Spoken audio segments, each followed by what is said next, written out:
Tell me, Mr. Nethercott, why seek inspiration in Whitechapel? The place is not beautiful per se, but how to explain it?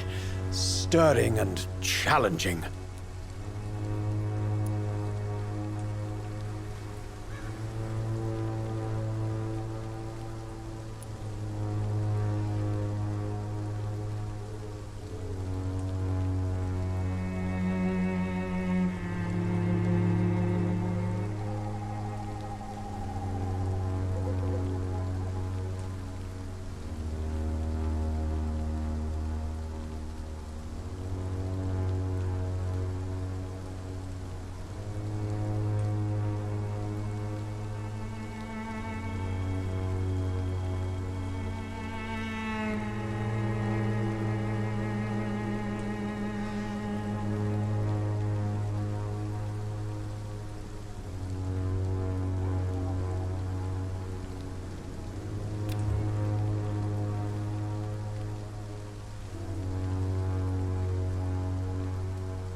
Do you not think it a little morbid? On the contrary, sir, Whitechapel is full of life, full of beauty.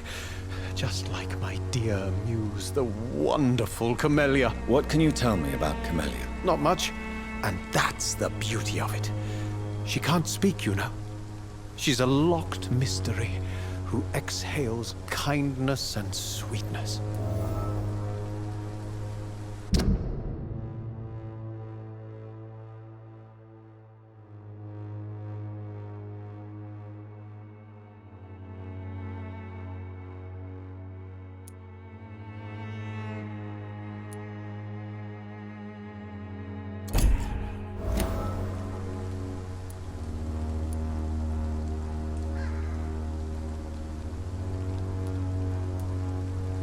Perhaps you're just afraid to find out the truth about your muse. One day, perhaps, I'll ask her to come with me.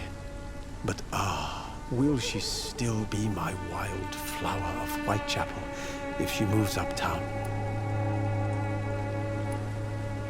And have you ever tried to learn more about her? Where she lives? How she survives? Whom she may know? Maybe I prefer she remains an enigma. Reality can be so dull, don't you think?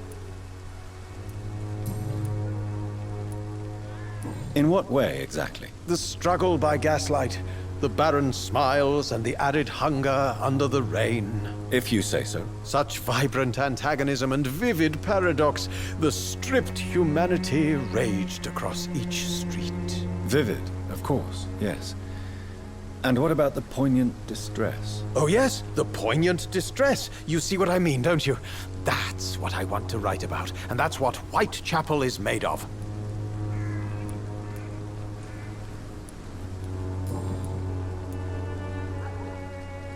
Did you know the Mute Florist is a member of a secret society? No, I didn't. But I thank you for this information, sir.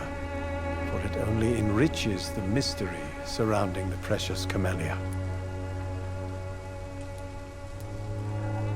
I fear you are a hopeless romantic, Mr. Nethercott. Guilty as charged, Dr. Reed.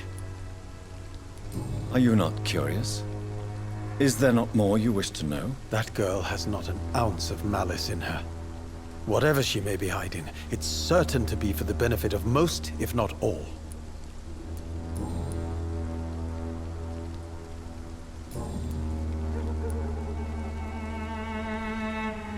May I ask you a few questions about the district? Extraordinary part of town, is it not? I'll be glad to help you, if I can. What can you tell me about an old man called Darius? Darius Petrescu? Yes, I know him. At first, I thought he was only a small publisher. I invited him to publish my work, but his reaction was pretty clear. Not interested in your talent?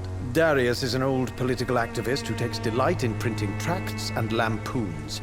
Those communist activities only require mediocre writing skills.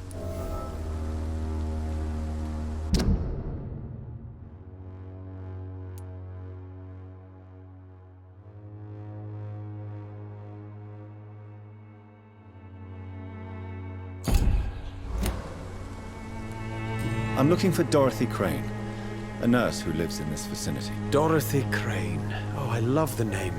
The Crane of Whitechapel. Sounds very mysterious. But, sorry, no, never heard of her.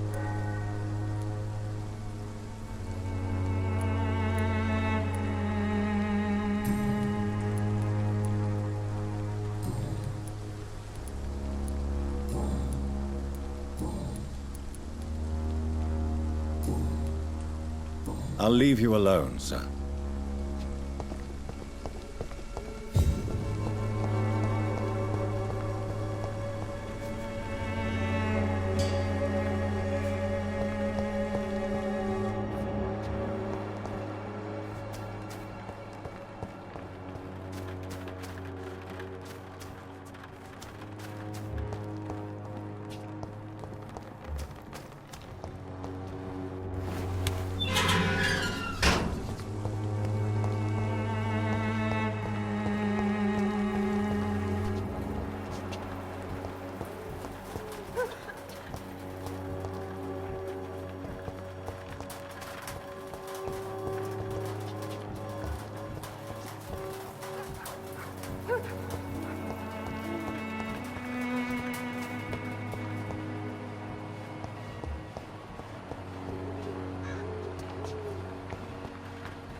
The content of Darius' letter to his children could give me more leverage to enter. Darius is a bit less of a mystery now. It should not be that difficult to incite him to let me in.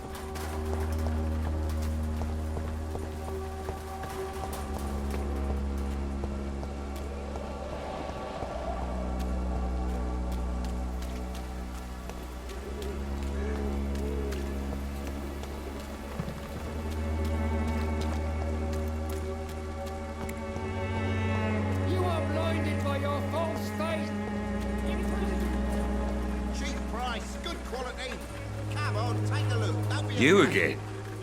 What do you want this time?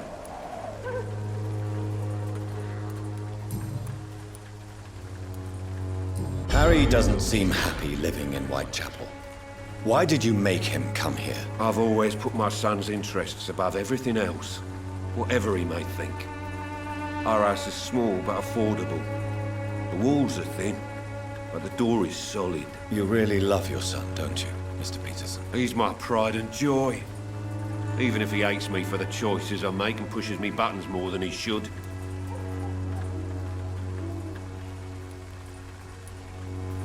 Since the criminal nature of your job means you could be arrested, are you not afraid of what would happen to your boy if you were? No one will ever take my son away from me. If that ever occurred, I'd hunt the bastard down and rip off his head with my bare hands. Do you have any regrets? Only one. Not to have my beloved wife by my side. She died when Harry was little. My sweet Jane. She gave the boy confidence.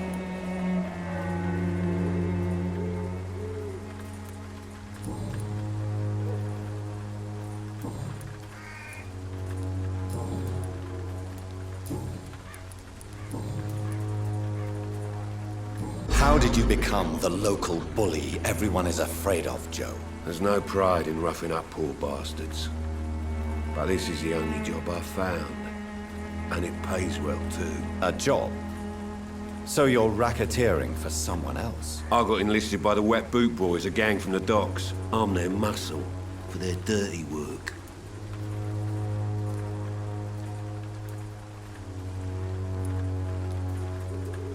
Most people don't become thugs when unemployed. This is a choice you made. I don't care what you think, sir.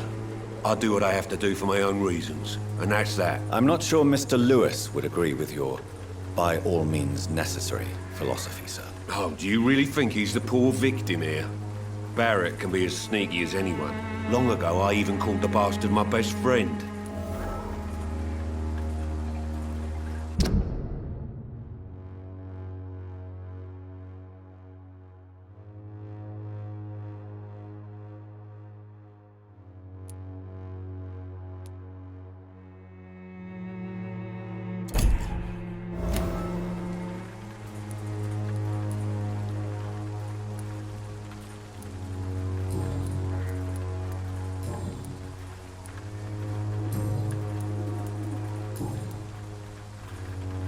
Can I offer you my medical expertise, Mr. Peterson? The name is Colossus Joe.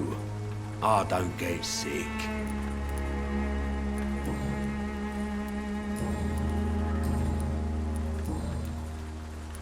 Goodbye, Mr. Peterson.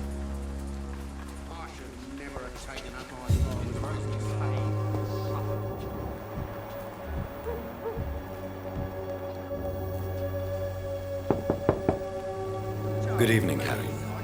May I come in? Sure. Sure. Is there only pain and suffering in this world? You paid one way or another. Please, Joe. How long have we known each other? We even used to think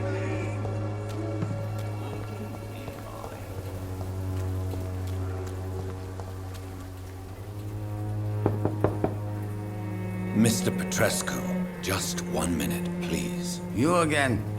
Go away.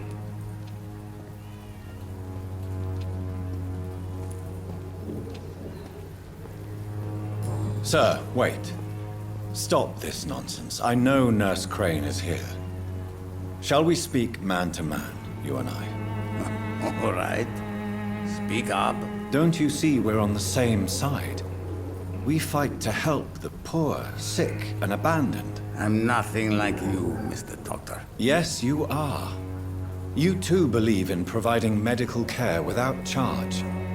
You know what we have to sacrifice to make the world a better place. I have to admit your words have conviction. All right, I'll let you see, Dorothea. Don't make me regret this, though.